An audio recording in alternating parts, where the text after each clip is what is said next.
Station గన్పూర్‌లు 4 సార్లు ఎమ్మెల్యేగా, తెలంగాణ రాష్ట్రంలో తొలి ఉప ముఖ్యమంత్రిగా చేసినటువంటి తాటికొండ రాజయ్య ప్రస్తుతం వరంగల్ పార్లమెంటు ఎన్నికల బరిలో నిలవబోతున్నారు. ప్రస్తుతమైతే కేసీఆర్ ఇచ్చిన హామీ ఏదైతే ఉందో మొదటి నుంచి కేసీఆర్‌ను తన తండ్రిలాగా భావించాడు. కేసీఆర్ మాటను జవదాటకుండా ఎప్పుడు కూడా రాజకీయాలలోనే తను బీఆర్ఎస్ పార్టీని అడ్డుపెట్టుకొనున్నాడు. తనకు లాస్ట్ చివరి దశలో కూడా స్టేషన్ గన్పూర్ టికెట్ ఇయ్యకున్నా కూడా బీఆర్ఎస్ పార్టీలోనే కొనసాగుతూ కేసీఆర్‌ని నమ్ముకొని ముందుకు పోతున్నాడు. పార్లమెంట్ ఎన్నికలకు సంబంధించి తనకు హామీ కూడా ఇవ్వడం జరిగింది. వచ్చే పార్లమెంట్ ఎన్నికల్లో రాజయ్యకు కంపల్సరీ టికెట్ ఇస్తా అని చెప్పడం జరిగింది. అలాగే రైతు సమన్వయ కమిటీకి సంబంధించి రాష్ట్ర చైర్మన్‌గా కొనసాగారు.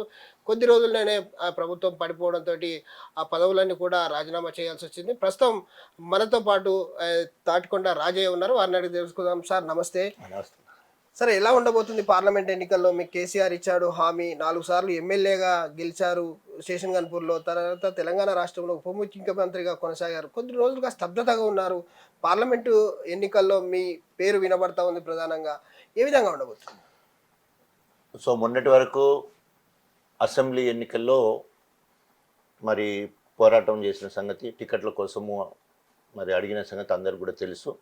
ఆ క్రమంలో మరి సీనియర్ నాయకుడు కడియం శ్రీహరి గారికి గణపురం నియోజకవర్గ టికెట్ ఇవ్వడం జరిగింది. వారు స్వయంగా కడియం శ్రీహరి గారు చెప్పారు, అదేవిధంగా కేసీఆర్ గారు చెప్పారు, హరీష్ రావు గారు, కేటీ రామారావు గారు అందరి సమక్షంలో జరిగింది. సో 2014లో కడియం శ్రీహరి గారు మీరు ఇద్దరు అడిగితే రాజయ్యకి ఇవ్వడం జరిగింది. 18లో ఇద్దరు అడిగితే రాజయ్యకి ఇవ్వడం జరిగింది. 2023లో ఇద్దరు అడుగుతున్నాను, నాకు కావాలని మరి కడియం శ్రీహరి అడగడం, వారికి ఎమ్మెల్యే టికెట్ ఇచ్చి నాకు జనగాం నియోజకవర్గాన్ని గెలిపించుకునే బాధ్యత ఇన్ఛార్జిగా ఇస్తూ, తర్వాత ఎక్కడైతే కడియం శ్రీహరి గారు కోరుకొని పిలిచేది ఉంటే గణపురం నియోజకవర్గంలో పర్యటనకు రావాలని స్వయంగా కడియం శ్రీహరి కోరుకోవడంతో వారు పిలిచినప్పుడల్లా గణపురం నియోజకవర్గానికి రావడం జరిగింది.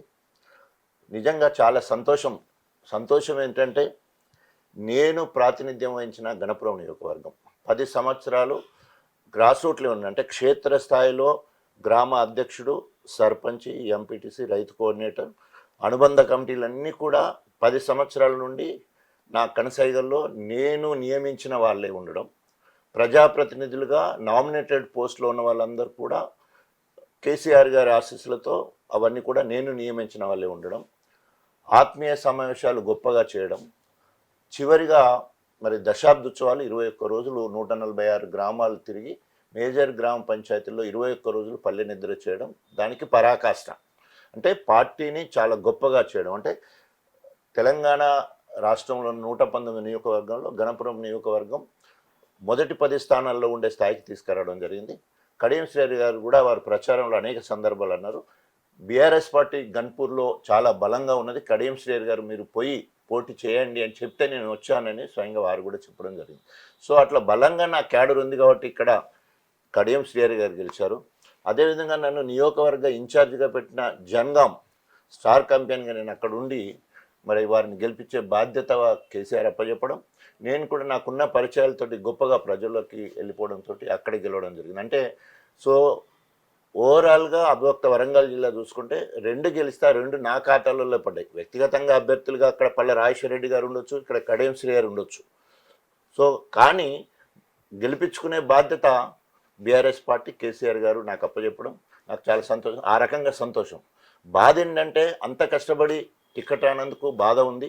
కానీ బుజ్జగించే ప్రయత్నంలో మీరు అన్నట్టు రైతు సమితి చైర్మన్గా, రైతు బంధు సమితి చైర్మన్గా వెంటనే బాధ్యతలు తీసుకోండి. తర్వాత ఎలక్షన్లు అయిపోయిన తర్వాత ఎమ్మెల్సీ ఇస్తాం, లేదా మీరు కోరుకుంటే ఎంపీ ఇస్తాం, ఏదంటే అది చేసుకొని. ఇది రైతు బంధు సమితి చైర్మన్ అంటే క్యాబినెట్ ర్యాంక్ ఉంటుంది, ఎస్కాట్ ఉంటుంది, తర్వాత పైలట్ ఉంటుంది, ఒక జిల్లాకి ఇన్ఛార్జిగా ఉంటాడు. అంతకుముందు పల్లరాజేశ్వరరెడ్డి భూపాలపల్లికి ఇన్ఛార్జిగా ఉండేది జెండా ఎత్తడం మిగతా కార్యక్రమాలకు. సో అట్లా ఉంటుందని నన్ను బుజ్జగించడం జరిగింది. దాంట్లో భాగంగానే ఎందుకంటే మనము తెలంగాణ రాష్ట్ర సాధన కోసం అధికార కాంగ్రెస్ పార్టీ ఎమ్మెల్యే పదవికి రాజీనామా చేసి కేసీఆర్ చేయబట్టుకొని తిరగడంతో రాష్ట్రానికి తొలి ఉప ముఖ్యమంత్రిగా కూడా ఉన్నాను కాబట్టి ఆ ఉద్యమాన్ని స్ఫూర్తిగా తీసుకొని కేసీఆర్ అడుగుజాడలు ఇప్పటివరకు నడుచుకుంటూ వచ్చినాం. ఒకరే కాదు, కేసీఆర్ గారు హామీ, కేటీఆర్ గారు హామీ ఇచ్చారు. అదేవిధంగా హరీష్ రావు గారు చాలా నన్ను ఒప్పించడానికి ఎట్టి పరిస్థితుల్లో ఎంపీ దయాకర్ ఉన్నాడు కదా అని కూడా చెప్పడం జరిగింది. దయాకర్ను వేరే తీరు ఎట్లయినా అకామిడేట్ చేస్తారో మీకు అది హామీ ఇస్తున్నామనే మాట కూడా చెప్పడం జరిగింది. దురదృష్టవశాత్తు బీఆర్ఎస్ పార్టీ ఓడిపోవడం, సో రైతు బంధు సమితి చైర్మన్ పోవడం, ఎమ్మెల్సీ అవకాశం తక్కువ ఉన్నది. ఓన్లీ ఇప్పుడున్న పరిస్థితులలో వరంగల్ ఎంపీ మరి త్వరలో ఎన్నికలు జరగబోతున్నాయి కాబట్టి, సో ఏ రకంగా చూసినా కూడా పార్టీ పరంగా చూసినా సామాజికంగా చూసినా తెలంగాణ మొత్తంలో అత్యధిక మాదిగ జనాభా ఉన్న జిల్లా ఏదంటే వరంగల్ జిల్లా. ఎంఆర్పిఎస్కు ఇది కేంద్ర బిందువుగా కూడా పనిచేయడం జరిగింది. కృష్ణమాదేవి కూడా ఇక్కడి నుంచి రావడం, నేను కూడా దండోర ఉద్యమంలో పనిచేసి అది కూడా నేపథ్యం ఉంది. సో తప్పకుండా సరే మిగతా దగ్గర మొత్తం 3 ఉన్నాయి, పెద్దపల్లి, తర్వాత నాగర్ కర్నూలు, తర్వాత వరంగల్. సో తప్పకుండా కేసీఆర్ గారు, కేటీఆర్ గారు, హరీష్ రావు గారు, ఇంకా మిగతా పెద్దలందరూ కూడా నేను అనుకుంటాను జిల్లాకు సంబంధించిన నాయకత్వం మొత్తం కూడా నాకు సహకరిస్తారని అనుకుంటున్నాను. తప్పకుండా రేపు రాబోయే రోజుల్లో బీఆర్ఎస్ పార్టీ అభ్యర్థిగా, ఎంపీ అభ్యర్థిగా బరిలో ఉండబోతున్నాను. అంటే మీరు చెప్పినట్టు 4 స్థానాలు ఎస్సీకి రిజర్వ్ అయ్యాయని చెప్తున్నారు, ఆ 3 స్థానాలు ఎస్సీకి రిజర్వ్ అయ్యాయని చెప్తున్నారు. ఆ వరంగల్ కాకుండా మిగతా జిల్లాలో ఎక్కడిచ్చినా మీరు పోటీకి సిద్ధమేనా?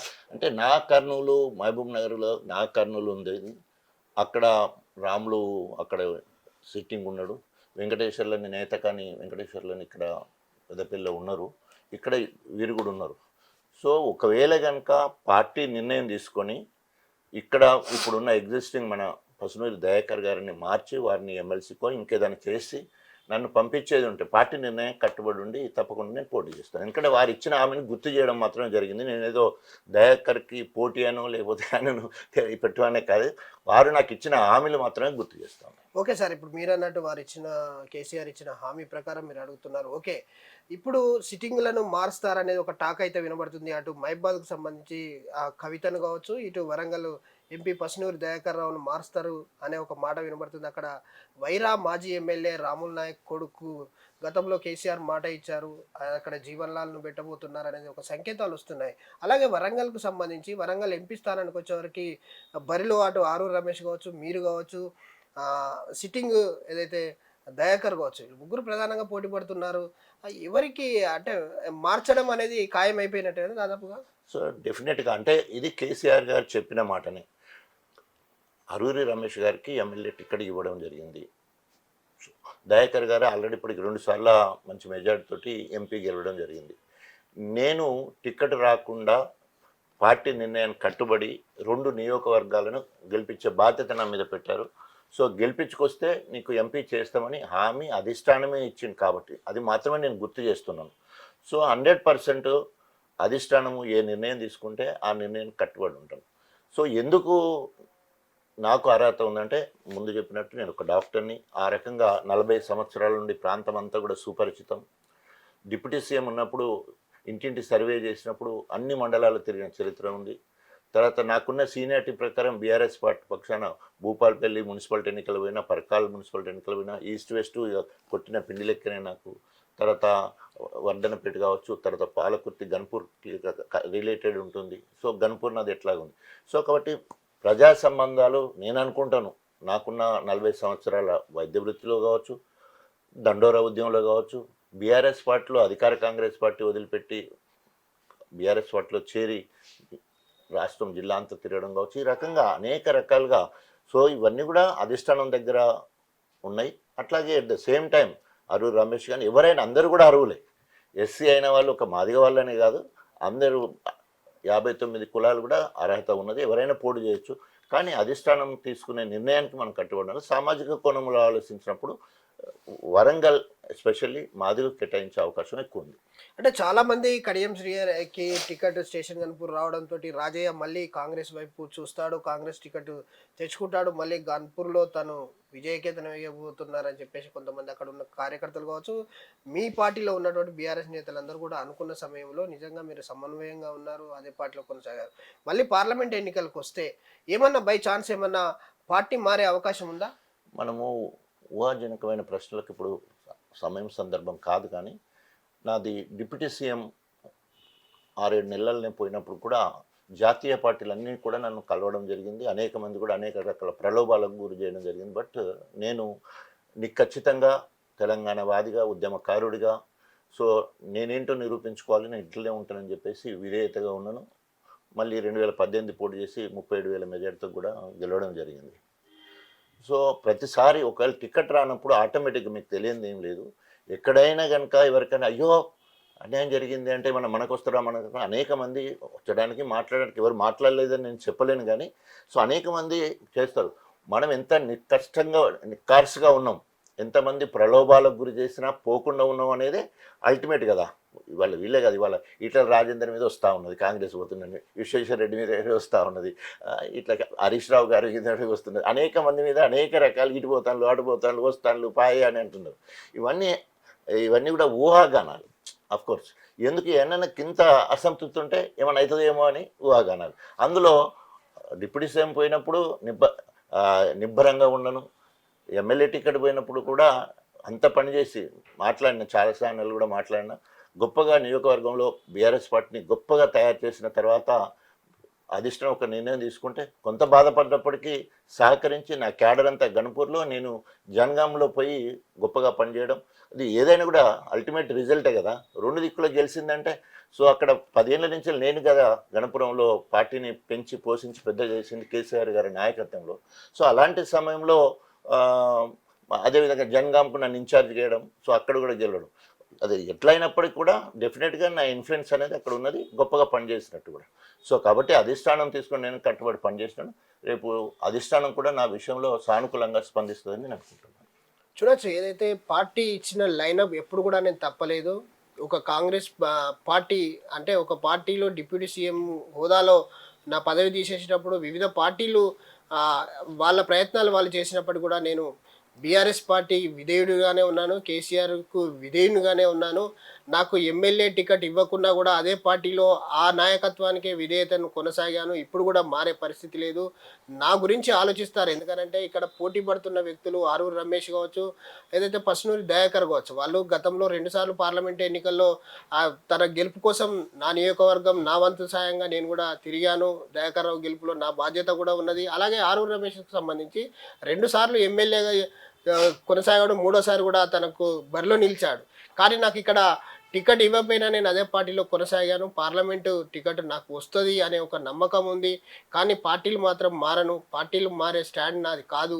ఎప్పుడు కేసీఆర్ కుటుంబానికి కావచ్చు, పార్టీకి కావచ్చు విధేయునిగానే ఉంటాను. నాకు ఇచ్చిన బాధ్యతలు ఏవైతే ఉన్నాయో, స్టేషన్ గన్పూర్ నియోజకవర్గాన్ని బలోపేతం చేయడంలో బీఆర్ఎస్ గెలుపులో ఉన్న పాత్ర ఉంది. 10 సంవత్సరాలు అక్కడ నేను నియోజకవర్గ ఎమ్మెల్యేగా, డిప్యూటీ సీఎంగా ఉన్నాను.